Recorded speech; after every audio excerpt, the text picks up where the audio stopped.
Welcome to the Three Artmigos with Ed Suarez, Adrian Webb, and Paula Talesian, where we talk about running an art business successfully, mindset, and more.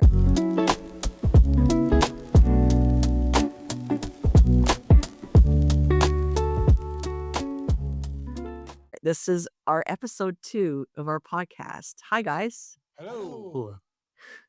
So today we wanted to talk about positioning your business as an artist. And before our listeners run away, because that sounds really boring, it's actually a critical key in creating success for your art business. So when we look at how artists position themselves, we can look at the various levels that they can be. So from amateur, and they show up in the little church shows and, post their poor sort of photos on social media and hope somebody wants to buy it, all the way up to professional, high end, which is where you guys are at, selling your art to businesses and corporations and picking and choosing if or when you do shows and turning down anything that doesn't look like an opportunity that would grow your business. So, do you have thoughts about this? Oh, yes, many thoughts, don't we? One or two.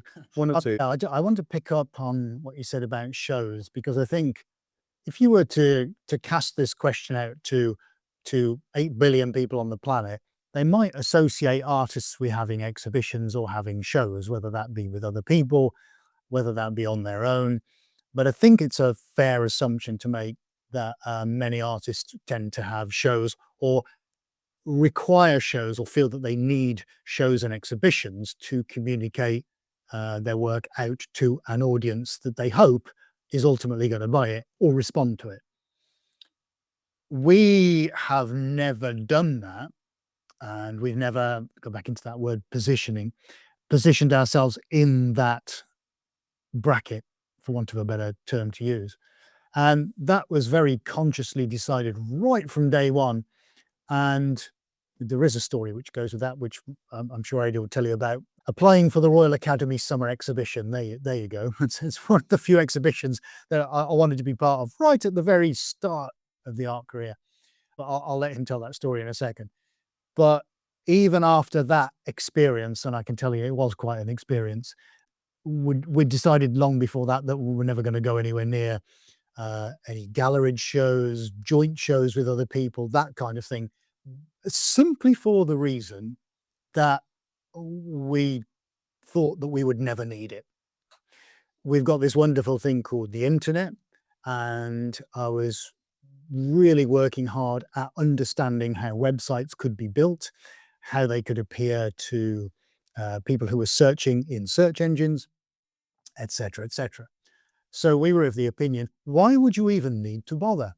Okay, so deciding not to bother to do shows and exhibitions also presents its own unique set of, I say problems, but things to overcome. How do you present your work then? If you can't see it in the flesh, how do you get people in front of it? And so on and so on and so on. But it was a very consciously led decision right from the very start. Do you want to tell the story about the RA? Just a little bit onto that as well. I do think it comes down to what we do here. A lot of it is pretty big, and it's great if you're doing some, maybe you're doing a floral sort of basket, or you are making badges or various things like that, the arts and crafts type of thing. That could be great for you to have a market store, because somebody might come along and say, look, it's, 50, £100 or whatever, $100 for the day to have that. That's great. But what we came across was that somebody said, well, you can have a certain section, a couple of meters by whatever it be, 10 foot by 10 foot. And we go, that's great. We'll get one painting in. And so it became unviable for us to do anything like that anyway.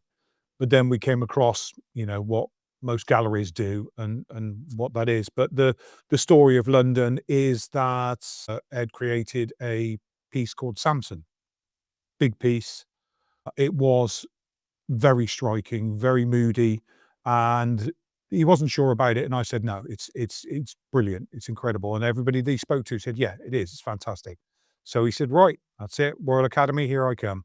I remember driving down to London.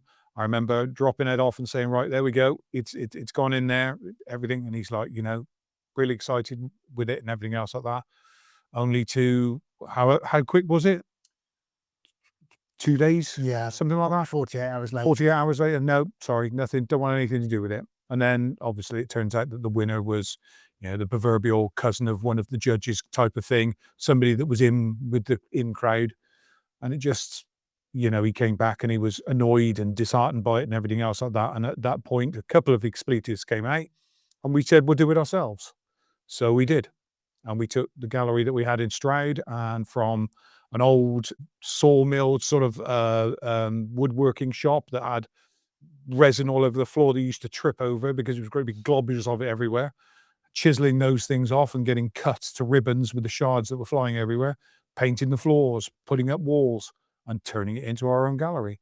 Just too many people saying, we want a piece of you for this and a piece of you for that. And you can have a very small area, but we know that your pieces are big, so it doesn't work, and all the rest of it, and being disheartened by everything and saying, right, we'll go out there and do it on our own. But I do still think there probably is areas where, or are areas where certain creatives, it might work for them to have a small stall somewhere. It might be economically viable for them to do that, but not for us, and it's different things for different people, definitely. I agree with that because the way you've positioned the business, you never did that paying your dues or crawling up the ladder the way a lot of the artists do or feel like they have to do. And there's this sort of idea that you got to follow the pack. Even as artists are individuals and creative and supposed to walk to their own drummer, they tend to swarm towards, okay, this is the acceptable path for artists. I start small, I maybe have a shitty website, I don't frame my work properly, I don't take good photos, and then that results in their positioning and their branding being, okay, this is a lower cost artist. I'm going to haggle with them and get things even cheaper, kind of thing. And so it's not even just shows; it's how you show your work and where you show your work.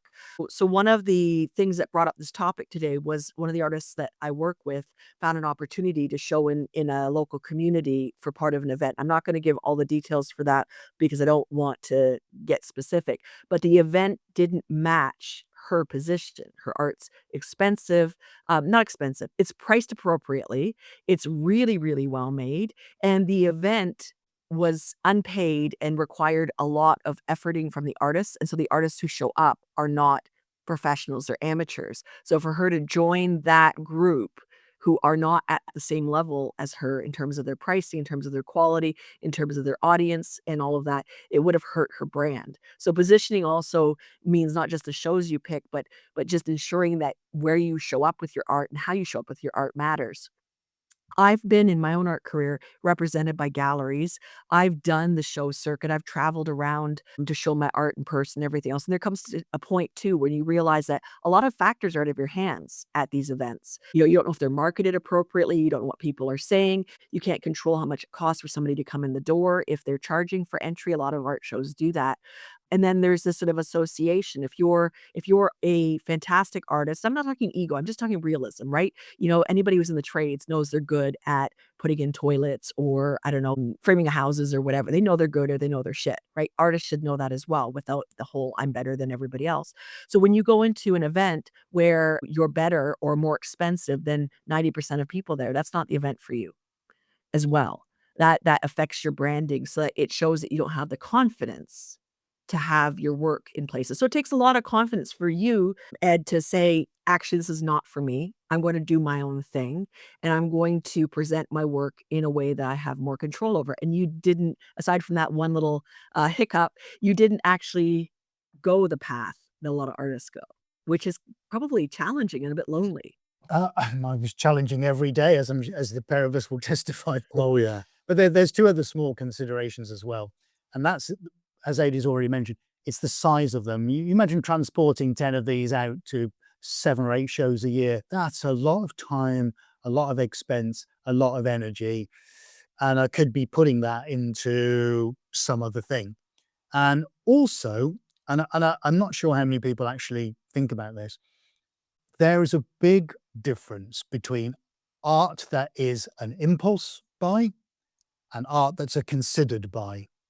So we understand and have understood very much early on that what we're doing is a considered purchase. What do I mean by that? So You don't just think, oh my God, that's the best thing I've ever seen, and just buy it there and then. We've had that on occasions, but because of their size and wealth of color and wealth of styles, people tend to want to consider that, is this the right thing for my space? It's not $50, it's a lot more than that. So I have to make sure that what I'm doing, I love it, but it's got to fit into my world. So that normally involves a time process, talking to a client, doing videos, however that may be. But it's very much a considered purchase. I'm sure, to all of you either watching or listening, if you've been to a show or an exhibition where art is for sale, if you like something, and it'll tend to be probably a smaller size than what we're doing, you know that two things are apparent. One, you can buy it there and then. Two, you can fit it in the back of your car, Yeah. and it becomes an impulse purchase. Oh my God, I love that photograph of a girl with a red balloon. I'm going to buy it. I could just about get it in the back of the station wagon. And you buy it, and it's $650, and away you go. But at $4,650, even if you stare at that, you might still think, "Ooh, it's a lot of money. I'm going to have to think about that."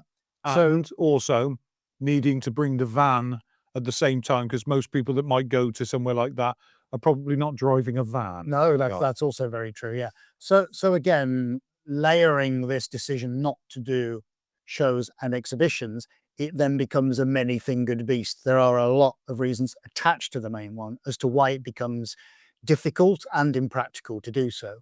But of course, then off the back of that, it presents its own challenges. And as you just said, Paula, we've then chosen a different path to go down. And right from the very start, when we signed up for the studio in Stroud, we would just sit there and go, right, how do we communicate this out to people who potentially might be interested in it? Actually, when you break that down, it's not that difficult a set of principles. It has to be photographed well. It has to be talked about. We need to show all the intricate little details and close-ups of it. We need to be able to show it in context. How big is it compared to a table lamp or a sofa, for instance, or all these other things. And at every point in time, what we've done to be able to, we have to use that buzzword of social media, engagement. It is about sucking a viewer in, isn't it? It's very easy when you go to a public gallery or a curated exhibition of somebody's work or a group show. Your engagement is a very simple thing. You can stand in front of something and decide whether you like it or not. If you absolutely love it, you'll stay there and keep looking at it. And that's worth 1,000 websites, 10 pages of text, a million photographs, irrelevant. That's about you standing in front of it. But when you don't have that luxury, when you choose not to do that, you have to put all the other things in place to get to that point where somebody sits in front of it, either on their phone, their laptop, their tablet, or their PC, and thinks, wow, that's pretty sensational. So if you're not going down the show route and exhibitions, you have to find another way of doing it. And I don't think for us that's incredibly complicated, but it requires processes to do that and to do it effectively. Yeah. Right, and your website is all about supporting that. So, I have looked, and I'm sure you have as well, in the process of looking for artists to work with the Suarez Art Academy. We've looked at a lot of websites, artist websites, and some are, horrible. Some people need to, and this is a PSA, please check to see if you've renewed your domain because there's a few that have broken domains and one that had, content on it that was clearly hijacked, and I needed eye bleach afterwards. But yes, please check your domains. But we looked at a lot of websites, and some of them are very okay, and some of them are terrible. And then there's a handful that are really good because the communication and positioning of their art as valuable and aspirational was taken to heart. So your own website is focused on who you are, what you do, what your clients get, and you're thinking about your clients every step of the way with your website. So that's part of your positioning as well. When somebody comes and looks at your art, they don't go, God, this is a shite website. Why is he charging 4, 5, 6, 7,000 pounds for a painting? They look at it and go, he's thought of everything. You both have thought of everything. You're doing the multiple shots and communicating and giving people a chance to even ask for Photoshop renderings of their rooms with the pieces. Yeah. Yeah, absolutely. We've even, as a side thing, looked at virtual reality apps as well in the past as well. These are quite commonplace now. I think IKEA or IKEA, however you pronounce it, were one of the first into a commercial space with these where you can hold up your phone, choose your item of furniture and stick it against the, as if you're looking at the wall, and it sizes up that bit of furniture to help you decide whether that's a good thing to buy or not. And it's no different for us, really. And we've toyed with those things in the past. And any useful tool that comes out that technology can give you, we tend to look at and see, oh, is this going to help somebody decide if they want to buy something, or does it not really help them? And I think understanding tech or keeping your ear fairly close to the ground with what's going on is a really useful thing, not just in terms of that and your viewer, but also in terms of how we search for things online, what's happening to all the ways that people can find you. And I completely get what you say about the whole website thing. Even some pretty big companies these days, don't they? They have some Yeah. absolutely horrendous sites. You look at it on your mobile and you have to start pinching and zooming in with your fingers. We shouldn't be at that stage. Come on, it's 2026, for goodness sake. I think over the years, the resistance we've experienced from other creative individuals when we've talked about this kind of thing, and it's an instant, oh yeah, but I'm no good at tech. I can't do that stuff. Well, you're not going to get very far then. So that comes down to mindset again. It's funny that, isn't it? Yeah, but I think part of it as well is that people are scared of failure. Oh, if I try to make a website, I'm going to fail miserably. Well, newsflash, yeah, you probably are. And then what you do is you pick up and you do it again, you do it again, and you do it again, like anything and everything. And the more you do it, the better you get at it. Because even as something as simple as photographing, initially when we first started, again back to Stroud and photographing things, it was, where can we get the best light? Do we need to get lighting for that? Or no, if we turn it a certain way at a certain time of the day, it look really, really good. Now, how do we focus this camera? Right, okay, well, that's come out all blurry. Great thing about it though these days, and we do talk about this all the time, because it's all digital, it just means you go, well, that's crap. Get rid of that one, take another one.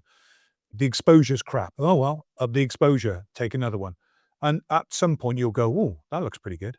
And you will get that, but it's that fear of failure kind of thing creeping in a little bit where you're like, "Oh, I don't know how to use a camera." Well, you probably don't, but unless you start pressing buttons, you're never gonna know how a camera works.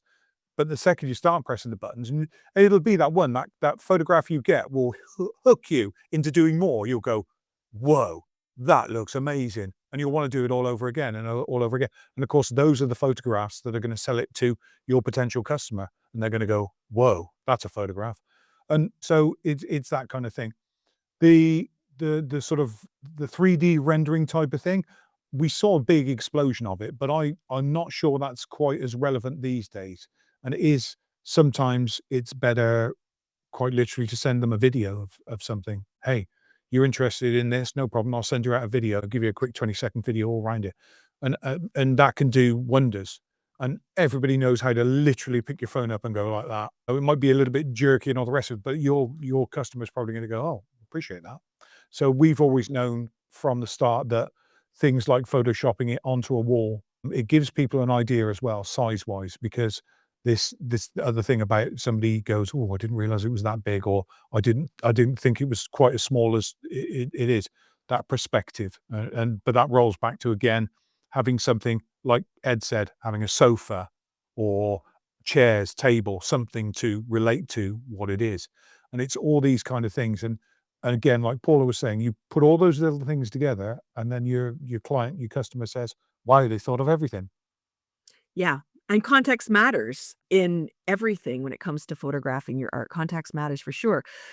It's also a case of, okay, so somebody has come across this podcast, they take a look at the suarezart.com website, and they go, "Well, he's just perfect at everything. He and 80 can do everything. There's no point in even starting." Five. Which is a load of crap, but this is what happens. Somebody walks up to, the Mona Lisa and goes, "Well, I'll never paint like that." Well, sure as shit you won't, because everybody starts somewhere, Yeah. right? And so the idea of coming to an artist who has been in their practice for so long and deciding you can't do something, it does come down to mindset. We cover mindset endlessly because it is the basis of everything, and you constantly have to tweak it.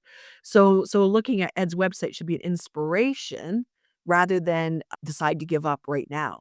We all move forward imperfectly. It's the "I don't know how to do this yet" attitude, but I can learn, right? I am unsure if this will work, but I'll give it a try. Because if you fail at creating, I don't know, a website design, or if you fail at doing a photograph, nobody's gonna run up to you and stab you with swords. It's just not gonna happen. Like, it's not life and death. It's just a thing. I was just thinking when I was selling my art as my only source of income, I used to have to make prints and photographing my work. I couldn't scan it because I paint like lumpy. And so I had to photograph it. And I photographed it inside in the house. I photographed it in my studio, came out yellow. I photographed it on a sunny day, thinking that'd be great. Reflections galore. I learned to photograph things before I put the varnish on because that made a difference. But I ended up with all that experimenting, hours and hours and hours. What actually worked was sticking a nail in the fence behind my house underneath a tree on a cloudy day and getting my tripod out because I had a DSLR camera to do things. So my DSLR Canon camera doesn't take as good pictures as my iPhone does, but we're going back a few years. Oh, yeah. And I would just take my paintings by the batch, 20 or 30, and one at a time, hang them up on the fence and take the photo. And I take several photos because the first shot, and this is true on phones as well, the first shot is to put things into focus. The second shot will get you the actual picture. And so you take 2 or 3 shots at least of your images. And if you're stuck for space and you're stuck for lighting, the easiest thing you can do is take whatever phone you've got, clean the fucking lens because that's really important, and use a cloudy day and hang them up on a nail if you're doing 2D art on a fence somewhere or whatever. Don't lean them against anything 'cause you don't want an angle, you want them straight up and down, and take the photos. Just take them. And because 'cause you're not paying, like Ed Nady said, we're not paying for film. This is not the olden days. Digital's free. So just do it and make mistakes, but just know that it takes hours. So let's roll back to this podcast, episode 2. Between the 3 of us, we have spent hours before we even hit record trying to get the videos correct, trying to the resolution, trying to make sure the audio doesn't echo and all of that, and in between that, you guys on your own, because 'cause I'm 5 hours behind, have spent at least 8 hours sorting out software and resolution and rendering and blah, blah, blah, blah, blah. It's not, "Oh, we just rocked up and looked great, and here we are, woohoo!" It is understanding that if we wanna position ourselves appropriately, that takes time and effort and mistakes and maybe just going, fuck it, I'm gonna do something else," and trying a different thing, right? It does take the effort. I would love if we could just rock up, look great, and talk smart. There we go. Yeah. But No, it is. You're right. It's this trial and error a lot of the times, but you roll back and it's my dad, he used to use the film like we all used to. I mean, there might be some younger people who go, "Film? What do you mean film in the camera? What's that?" But that kind of thing where you had 28 to 30 shots you could probably take on one roll of film before you were out. So it quite literally was get everything right and take that. These days, you don't have to. You can get that. You can go one step above because you could take 49 photographs and go, the 50th one, that's the one. But that back in the old days, you would never have gone through 3 rolls of reel just to get one photograph. It would have been right. Well, that's good enough. Nowadays, you can just keep trying at it. You can adjust exposures, color, vibrancy, everything. So there isn't an excuse really to get a really good shot of whatever it is. It is one of those things about sort of coming into context, and I think video-wise, sometimes, again, that helps for people to see three-dimensionally what's in the room with it, that kind of size and everything else, and I think that has produced or projected being able to sell something forward much, much higher than anything else could be, for me anyway. I definitely like to purchase visually. That's the kind of way I do. I look at things visually. I'll probably do an image search and I'll go, "Oh, that's nice purple." I was doing it the other night. Oh, there was a car, spectral purple. Oh my God, it was gorgeous, unbelievable, you know. But it's that thing about I'm more sort of visual, so I would quite enjoy if somebody said, "Hey, I've got this for you. Let me do a quick vid so you can see it." That would appeal to me very nicely. okay, I just my brain just stopped at purple car because, like, yes. Absolutely, yeah. Spectral Yeah. purple, not just purple, spectral purple. Yes. I'm gonna have to look that up or you'll send me a picture, but, yeah. So when it comes to understanding, positioning, what we need to also look at is what our buyers are thinking. So assuming that you guys all look at Ed and Adie's website and you see how they've positioned their art and how they talk about it, we also need to remember that when buyers come to a website, whether you're selling for £20 or £5,000 or dollars or whatever your currency is, they are looking for reasons to say no. They are looking for reasons that you are not safe for them to buy from. So they may look and go, "Oh gosh, I love that Galaxy Blast painting that Ed did. It's just so amazing." I go to the website and the photos are all blurry. He's not thinking of all the details. So what does he package it appropriately? Will my money be safe? Is he using the ability for me to, give my credit card and know that it's not going to be hacked? Like literally, they may not be thinking that clearly, because I'm a nerd and technical and I think that way, but people are thinking about, okay, he's dropped the ball somewhere, so he's clearly not worth the price, right? That positioning as a professional means you think of all the details you possibly can from the point of view of your buyer. So you're thinking about, okay, does my paint color shift? Now your paints don't because of the specific ingredients, but a lot of artists use to save money, use student quality paints and the pigments will color shift. Light fastness is a thing. And they may not shift immediately, but 3 to 10 years, they absolutely will. If you work with Sharpies, like I work with Sharpies on my underlayer of my paintings, I know in 10 years that black goes green, but I have intentions around it. And so it's part of how my art changes over time, but it's intentional. But if you're not aware of the quality of your work too, quality of your materials, that matters. So thinking of everything makes a difference in your positioning as well, because your buyer is looking for reasons that it is unsafe to engage. So when you were setting yourself up with your website, with your brand, with dealing with clients, do you think about that as well, or is that just something that happens because you're very detail oriented? No, a lot of that was decided right from the start, and the biggest one I think it was led by, and I'm sure you can correct me if I'm wrong, was how do you get it to them? So I'm busy still practicing and learning my craft and thinking these pictures are pretty good. I've got something that's 4 feet square. How do I get this to somebody? Uh, oh, so we might have a discussion. Do we send it to them? What's going to cost? Do we just deliver it to them? Oh, that's a good idea. Oh, well, going to need a van. Okay. So could part of our something that makes us attractive be that you get it hand delivered? That was just something obviously we decided on many, many years ago. But all of these decisions, I think a vast majority of them were decided right from the very start and quite quickly because I guess we needed to know, as you say, how to position ourselves and what our, if you like, what we're proposing to do for somebody, our proposition, if you like. Again, it's a bit of a business buzzword. I'm sorry about that, but it's what it is. What does our service look like? So if you're listening to this and thinking, yeah, this sounds fantastic, what is it I need to do to convince you to buy this that's got nothing to do with the price? Well, how do I get it on my wall? Okay, forget that. We'll just come and stick it on the wall for. Oh, great, brilliant.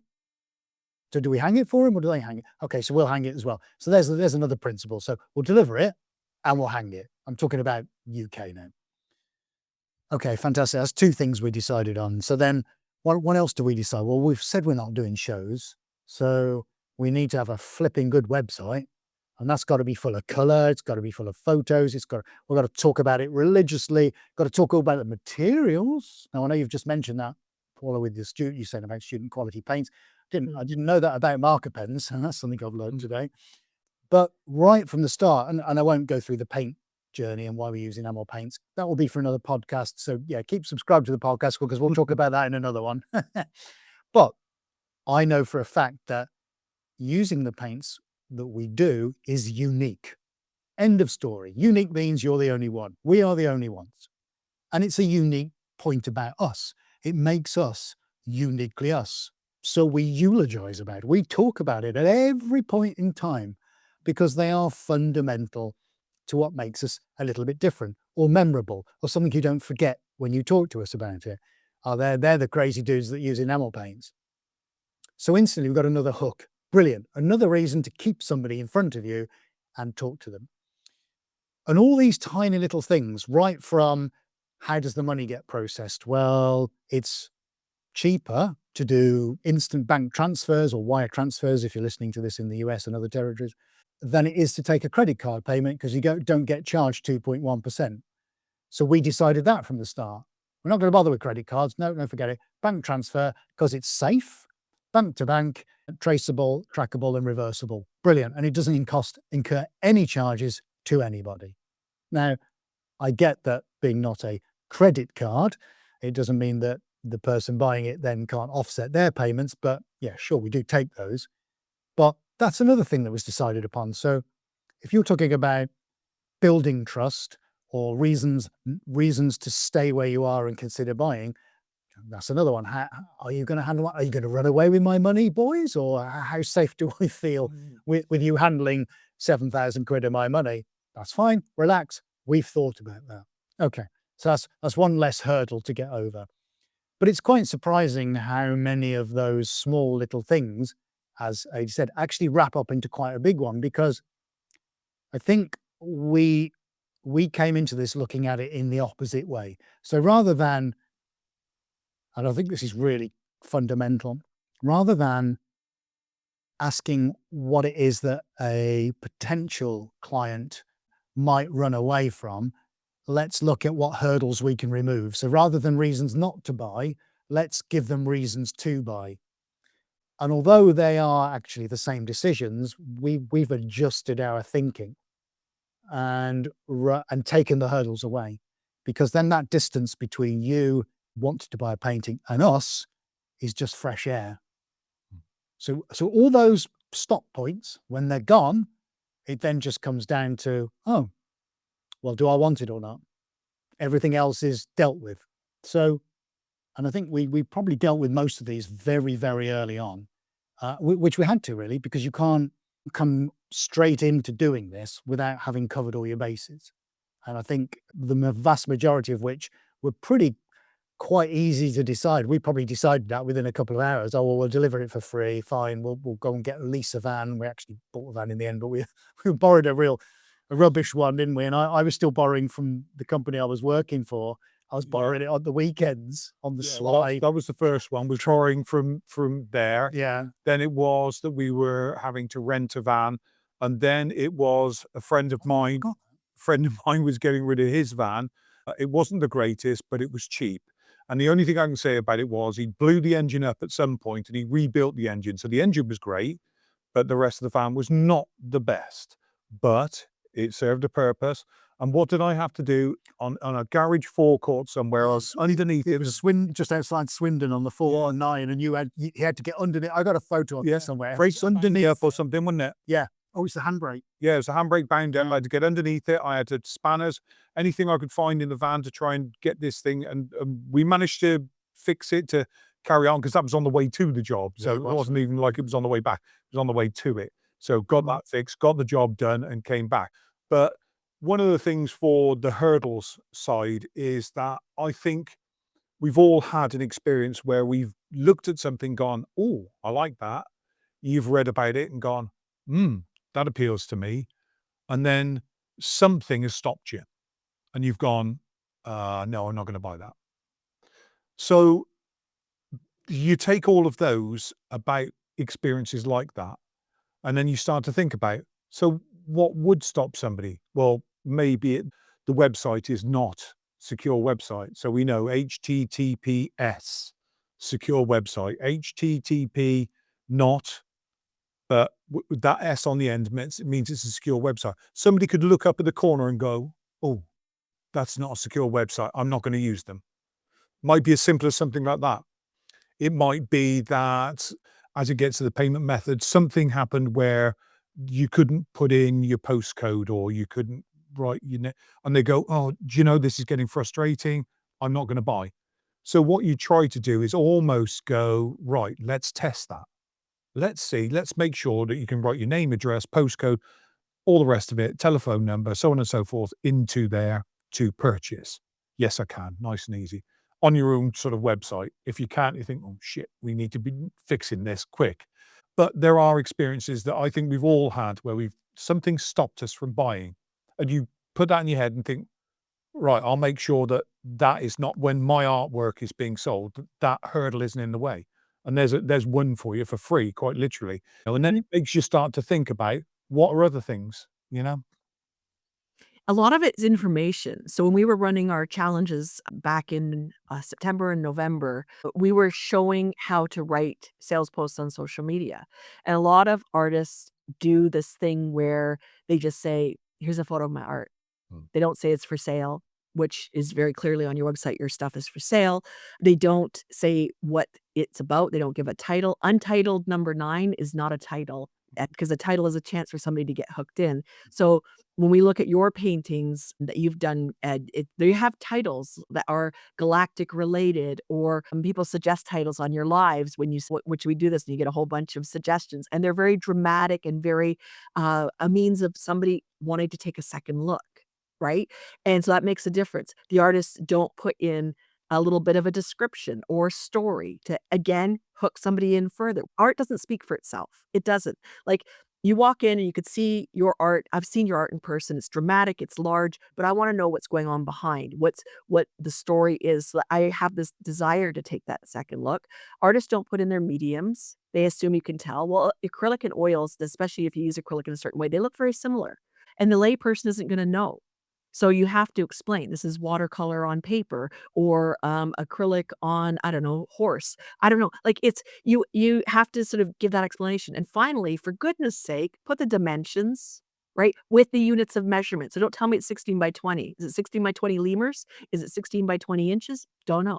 So having that clear description, that information that buyers would want to know is critical, and if you ever doubt what do you need to include, well, first of all, go to suarezart.com and look at what you need to include, but you can also just go to Amazon.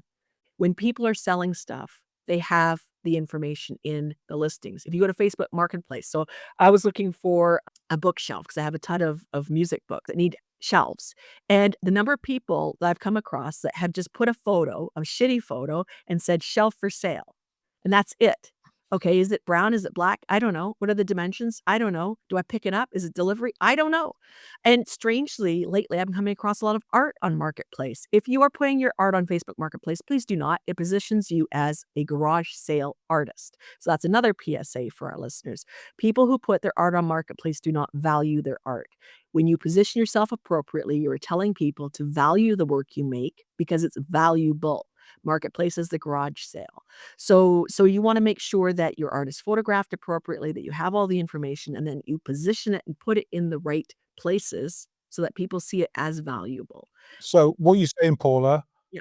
I I can't start selling Suarez on Craigslist, no? You really can't. You Okay, really can't. I'm sorry. Or even I make Etsy at sure. that point. Yeah. Suarez doesn't belong on Etsy. I don't know if you have an Etsy page or not, so maybe I'm putting my foot in my mouth, but you shouldn't be on Etsy either because that's not a place for anybody who has gone beyond, like, because you're not mid-career anymore either. Etsy is not a place for people who are well established and consistently selling and have a large studio and everything else. It's not that place. Etsy is, if you're starting out, it's okay. Maybe not okay. So, yeah, you don't wanna be selling on Craigslist, you wanna be selling on Facebook Marketplace. You wanna consider this stuff. So, if we look at, we've talked about positioning in terms of shows, being aware of art events and the call outs for artists. There's a lot of stuff. So we're heading into March, so International Women's Day. A lot of places are calling artists to create free artwork celebrating women. Well, that's a load of crap. It's absolutely crap. I wanna celebrate women, I'm a woman, huzzah, but I am not giving art for free to anybody because I value my work, and, being, like, positioned in the background as, "Oh, yeah, we have this great talk by so and so, and behind her is this art by some chick in Canada." I don't want that. My art should be center, front, first and foremost, and it's not ego, it's just positioning. My art's valuable, and it should be the focus, not, "Oh, she donated something for free, here it is in the background." Right? We need to pay attention to all of these places where we can show our art and say no. Just because somebody wants your work or has asked for artists to participate for exposure doesn't mean it's great for the brand, right? So maybe once our listeners, if you don't already know Ed and 80, ask yourselves, what would Suarez do? So WWSD should be running through your head. If Ed wouldn't be there, you shouldn't be there, kind of thing, right? Yeah, absolutely. We we say no all the time. In fact, I just delete emails now. I don't get cold called anymore asking to do X, Y, and Z. But we went through a period of having an invite from a gallery, an online gallery, to be featured. Or it got to the point where I had to threaten them with legal action over GDPR because they refused to accept my unsubscribe requests and kept sending me invite emails exactly every 6 months. So obviously, it's some kind of automated system doing it. You've got to think that most of these outreaches from other people are because they want to make some money. This got nothing about you and the value that most people place on you. This is about how can I make money out of somebody else? And it may be the right or wrong attitude to take, but it's usually the case. As ADF mentioned earlier, we've had approaches from the Chelsea Art Fair. There you go. That's I'll name that. Yeah. And in the past, it actually has a name, Parallax Art Fair at Chelsea, whatever. Anyway, it's in Chelsea. It's supposed to be amazing, this. And you get a 3 meter by 1 meter booth while we get 2 paintings in there. Yeah. And then you have to pay £110 to have a plug socket. If you want a double socket, it's £200, just for 4 days, just to rent it. And if you want lighting, you have to pay another £400. So most of these things are in the interests of the people that generate them. So they're not pushed out to you if you're a creative for you to be part of something incredible. No, it's so somebody else can make money out of you. And I don't like people making money out of me. He certainly doesn't. So that's why we say no to it, because it's just pointless. I'll read most things, but you can tell in the first couple of sentences if it's actually genuinely about you. Here's another one that we've had over the years. We're producing a global art book. It's 300 pages and it's used by all the top auction houses, and you can get featured in it for just £150 for half a page. So it's a magazine then. So it's a sales magazine. Who's going to benefit from this? I've never heard of your publication. It doesn't have an ISBN number. Trash. People they must think about these things and think, great, I know who to target. I'll buy an email list and I'll send it out and see who's a big enough sucker to spend €300 doing something that they're chasing some glory or another. It's just a waste of time. So folks, please just don't do it. Concentrate on what you do. Make fantastic art and get it out to the people that you want to buy it. That's it. You don't have to do anything else. Not in this day and age. There's 8 billion people on the planet and more are getting connected every single day of the week. And that's all you need. You don't need anything else. I promise you, we've been doing it now for nearly 15 years and are still doing it. So if we can prove that it works, we are. On this day that we're recording this in 2026, it works. We're not just saying it because it's an idea. We do it every single day of the week. Yeah. So does Yellow Pages still exist, Paula, in Canada? It Yeah. exists online, but I actually did just get a phone book, which I haven't had in, a dog's age, a wee little one for businesses in my area in London, Ontario, and I was just like, "What the heck is this?" You know, somebody time travel and send me a phone book. Yeah, Uh, because but our Yellow Pages used to be about this big, this right? thick, yeah, and like this, huge. And then I think the last one I saw, which was going to be, I don't know, probably 6, 7 years ago, was about that by about that. Yeah, And it's because all businesses basically went, well, this is a waste of time. It needs to be online. And it's the same thing with art. If somebody says, oh, you can go into this catalog for just 199.99, then why? But you don't need to, because it's the same as that Yellow Pages that shrank and pretty much has disappeared. A book is going to do the same kind of thing. You might as well just be online because you can refresh that image or that sentence that you put into there. You can do that in a matter of minutes.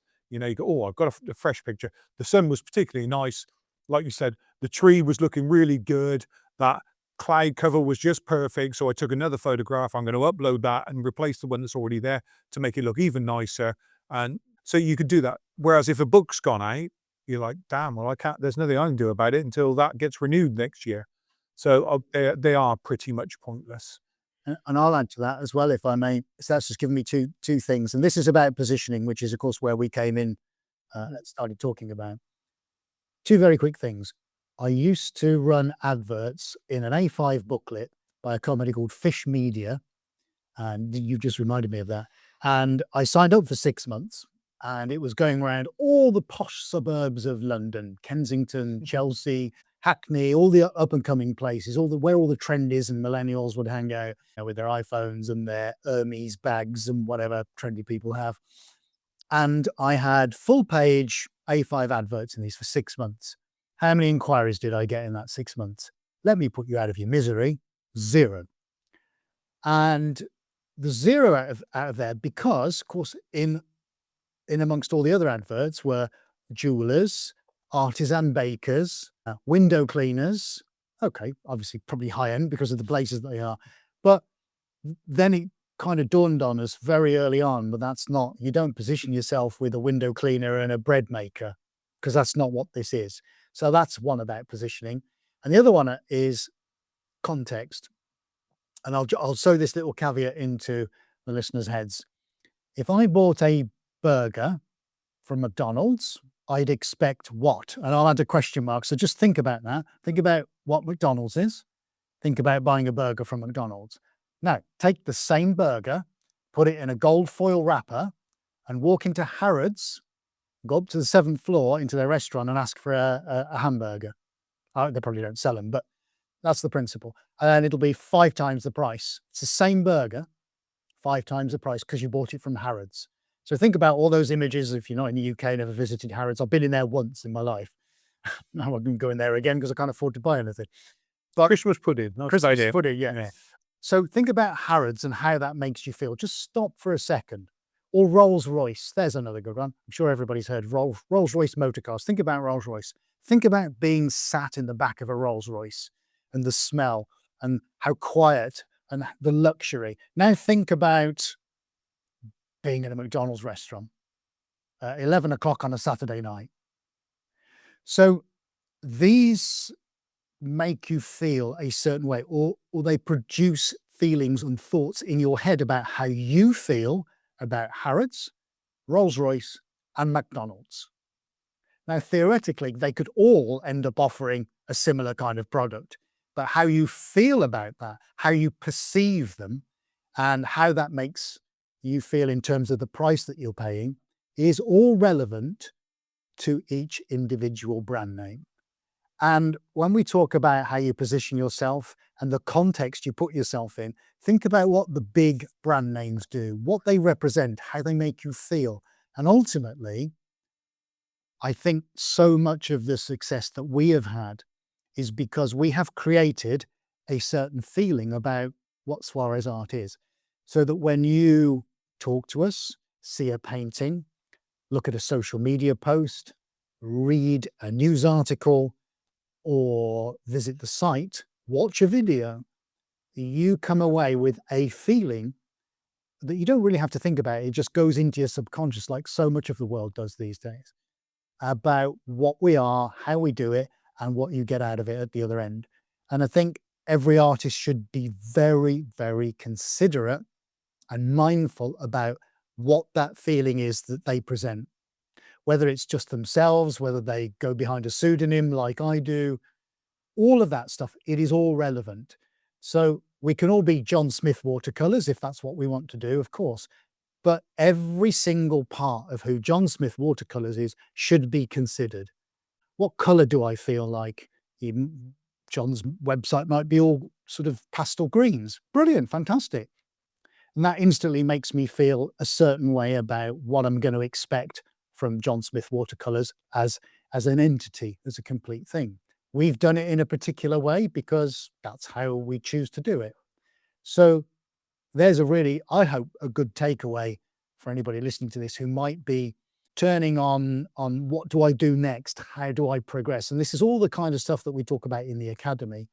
And I do believe they're not things that get spoken about very often.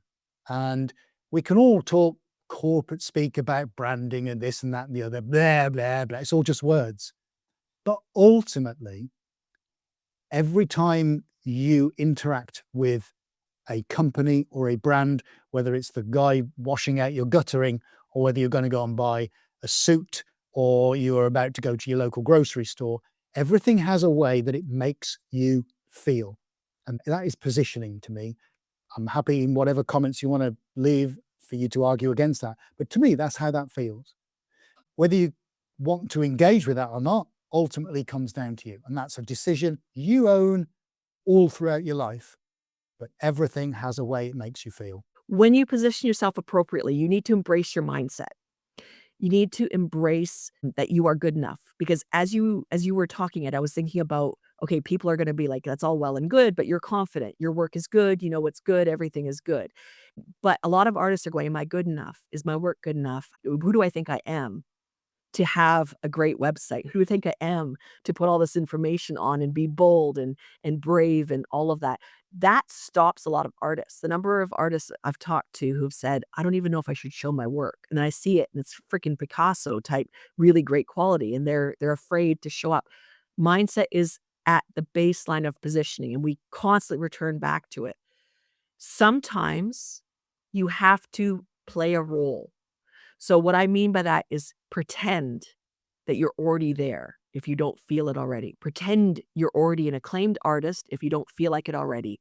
If you are an acclaimed artist, how do you show up? How do you position yourself? If your art is in demand, and again, we're pretending, then how would you describe your art? How would you even photograph yourself with your art? Are you going to be apologetic and embarrassed and kind of like looking down and going, "Okay, I made it, but I don't want to be too proud"? Or are you going to be standing there because you guys do a lot of photos of yourselves in front of the art, and there's none of this, "I'm sorry I made it, please don't judge me." There is this, "Look at what I fucking made, it's amazing." That's part of your positioning, but it comes down to the mindset. So if you're struggling with mindset, listening to them going, "Well, it's all well and good for them," play the role. Put on your invisible crown and robe and play the role until you feel it. It's the same way that if you are normally in jeans and a t-shirt and suddenly you have to go to a black tie event, maybe you feel a bit awkward, but maybe you also feel kind of amazing and step into that. I actually belong here. I should be wearing the tux. I feel great about myself. Play that role and eventually you'll catch up. Sometimes we have to fake out our brains. Yeah. Own it. Own it. That's what it is. I'm not sure the Jim Carrey thing that always comes to my head is that I think he wrote himself $1 million check, didn't he? And he said that by the age of X, Y, and Z, I will have that $1 million. He projected that $1 million into his bank account by saying that I've wrote myself this $1 million and I'm going to get it. And he did. And he went on to get many, many more. But it's a little bit like that where you say, right, I'm going to be on my website and I'm going to say this and I'm going to be loud and proud about it. You project yourself there and you will be there. It does come down to that. I know, like Paula was saying, a lot of people out there are very, very afraid to get in front of a camera. Yeah, we all are really. At some point, it's not normal to be in front of a camera, because you're staring at a piece of machinery. But it does get more and more comfortable. The more you do it, the better you get. Otherwise, we'd never have TV presenters, we'd never have film stars, because all of those are projecting themselves to be somebody. And we love all that. It's entertainment for us. And you've kind of almost got to give yourself that little bravado and say, "This is me, here I am," and sort of pull yourself out of your shell. And yeah, a little bit out of your comfort zone, shall we say. The comfort zone is a dangerous place to be. Although it's warm and you're under a duvet and wrapped in bubble wrap and everything else, it is a dangerous place to be because it's where our goals and our personalities and our strengths go to die. Because if you're not tested, you don't know what you're made of. If you don't stretch yourself, you don't know what you can do. And so you just exist. And as artists, we have an obligation to ourselves and to the people who are dying to see what we make to show up and stretch ourselves and be different. If you have done the same thing every day for the last year, and then you did the same thing every day the previous year or acted a certain way or whatever, how are you going to get different results? How are you gonna even to differentiate the years apart, right? How are you going to grow as a person? Part of being aware of your positioning isn't to reflect who you are right now, it's to reflect who you want to be. So, okay, you feel small, maybe you've only sold one painting or one piece of art. I speak paintings because 'cause I'm a painter, you guys are painters, like, I that's the language, but if you say, "Okay, I've only sold one piece of art, I don't deserve this fantastic website," fuck that. Absolutely fuck it. You are going to be selling, but you can't sell without the website. You need to show up and let people see who you are as a person, so you are gonna stand up and be proud and be amazing in your photos. You're gonna play that role. You're going to stretch into who you are. When I wrote my first book, which was weirdly 7 years ago, I spent the whole time writing that book going, "Who do I think I am? Why is somebody gonna read my words?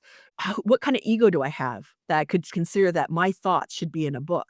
And that was my first book of many, many, many, and I got over it, but I had to go through that process of, okay, right now, I don't feel worthy of being a writer and being in the book and blah, blah, blah, blah, blah, but I stretched myself and got out of the comfort zone. So when you position yourself, you're positioning yourself aspirationally so that people also aspire to have your art. There's that 2 sides of it, that's important. And you also need to understand that don't get bogged up in perfection. So your website today doesn't look like it did 15 years ago. It doesn't look like it did when I found you guys, but it was still you were still, like, constantly working on it and tweaking it and making it better, and you didn't get stuck up in the perfectionism. Even think about the original business cards, those very first ones, and where that's evolved to, even that. But it's a constant evolution. The world changes, the world moves, so it's always a constant evolution. Two nights ago, I was up till midnight on the site, and I was experimenting with fonts because Google has changed the way it delivers fonts, and I wanted to see whether I could make Open Sans, which is what the font is, whether I could make that any better. Or I was changing you go into bold instead of not, and did something stand out, and then I ran tests, and no, it wasn't very good, and then I changed it, and then I've adjusted the footer because I was getting some issue on a mobile phone, which I just discovered, and other things like that. So 17 years since I first started typing a for what was it, back arrow a forward slash href equals and all HTML stuff. Paula probably knows what I mean. It's doing all that, and I'm still doing it because, like he says, nothing. There's the only constant is change. So we just have to keep trying to stay on top of things as best as you can. I don't, and I don't know everything that's going on, and I can't possibly stay on that curve, let alone ahead of it, because things are changing more and more rapidly. That curve is getting ever more acute as time goes on, but it's as much as I can do to stay as relevant as it can be. I'm not talking necessarily design, usability, but all the technical stuff that lies behind it. Things are changing very, very quickly, and with the onset of AI hitting us from all different directions now in our world, and how that will impact in the next 18 months to 2 years, no idea. But Doing the best we can. it's all you can do, and we continually try to do that. Yeah, and we do. We push ourselves all the time. Just silly little things like even today with one of the drivers for the sound card, and the fact that even Realtek don't have the latest driver on their own website, and it's like we could have at that point just gone, "Ah, we give up. I just don't want to." But it's like, no, we strive to do as much as we possibly can to make things as good as we possibly can. So we'll find a solution. We did find a solution. It wasn't easy, but we found a solution. But it's just grim determination, I think, more than anything else. And yeah, we're not going to get it right all the time. We've have had mistakes on the website. We've made mistakes in the paint room, so on and so forth. It happens. Or should we say it's those learning lessons, but it does happen. People won't expect you to be perfect all the time, because that'd be a dull world if everybody was just perfect all the time, wouldn't it? We have so many, not mistakes, but things that we could do better that we have to learn every single day. I'll give you one other example before I wrap this up. We're using new stretcher bars from a new company because the existing ones, we can't get them anymore. Not in the UK, anyway. Long story, but anyway, we're using a new supplier. First time today, stretching the painting around the frame, and the wood is it's different. So the staples are going in slightly differently. So that's us learning. Oh, well, we're really good. We've stapled up 1,500 paintings, probably, maybe even 2,000 over the course of time, right from day one. So we know what we're doing and we know how to do it. But today, 17 years later, we're learning with a new, slightly different density of wood, slightly different material, how the staples are going in, and they're not going in the way we thought they would go in. So we learn about that.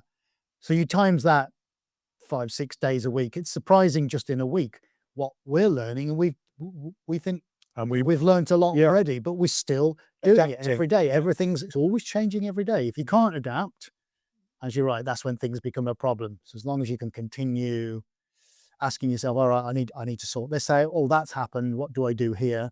turn the I can't into the I can, just take the apostrophe T away. It's surprising what a difference in life that makes.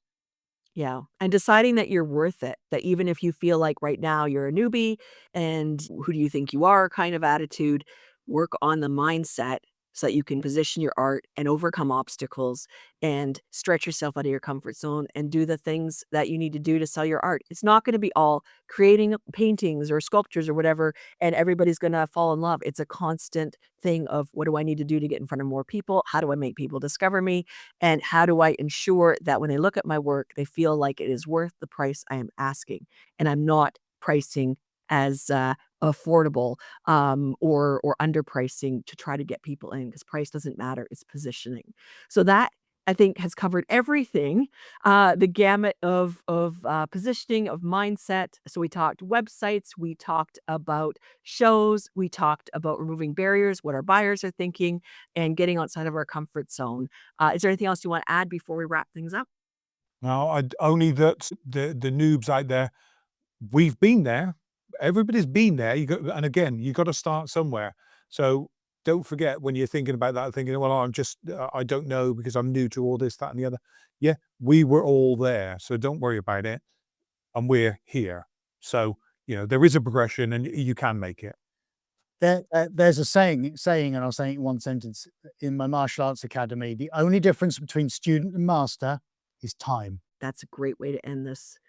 All right, so this was episode 2 of the Three Artmigos, run by Ed Suarez, Adrian Webb, and Paula Talesian. We are the co-founders of the Suarez Art Academy, where we help artists create sustainable, profitable art businesses where success just happens to follow. Listen to us on Spotify, Apple Podcasts, Amazon, and your favorite podcast apps, and check us out at suarezart.academy today to learn how we can work together.